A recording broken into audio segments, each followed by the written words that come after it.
அற்புதமான காடை சமையல் காடை கிரேவி செமிக்ரேவி சட்டி ரெடி ஆயிடுச்சு வச்சாச்சு. ஒரு 50 மில்லி நல்லெண்ணெய், சோம்பு, கறி மசாலா பட்டை, இந்த ஐட்டம் எல்லாமே இதில் போடணும்.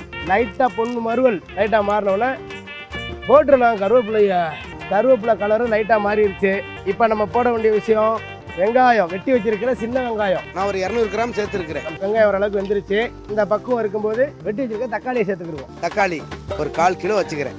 தேவையான அளவு உப்பு நான் ஒரு 3 ஸ்பூன் சேர்த்துக்கிறேன். அடுத்து அலசி வச்சிருக்கிற இந்த காடையை போட போகிறேன். இப்போ நல்லா எண்ணெயில் வதங்கிருச்சு காடை. இப்போ தேவையான மசாலா போட போகிறேன். முதல்ல சேர்க்கக்கூடிய மஞ்சள் தூள் 1 ஸ்பூன், மஞ்சள் தூள், மிளகாய் தூள், ஒரு தேக்கரண்டி, அடுத்து மல்லித்தூள், ஒரு 2 ஸ்பூனு. அடுத்தது எல்லாம் கலந்து வச்சிருக்கிற ஒரு ஐட்டம் வீட்டு மசாலா ஒரு தேக்கரண்டி.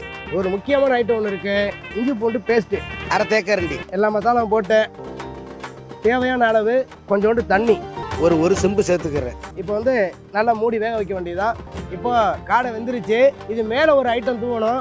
அது என்ன ஐட்டம் அப்படின்னா மிளகு அப்படியே கல்லில் அப்படியே நசுக்கி பவுடராக வச்சுருக்கிறேன்.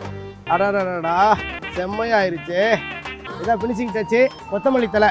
அந்தோணிதாசன்ட்ட ஒரு கெட்ட குணம் இருக்குங்க. என்னன்னா சமைச்சு முடிச்சோன்னா அந்த இடத்துல வச்சு டேஸ்ட்டு பார்த்துடணும். சூப்பராக இருக்கு. இது அந்தோணிதாசனின் அசைவ சமையல்.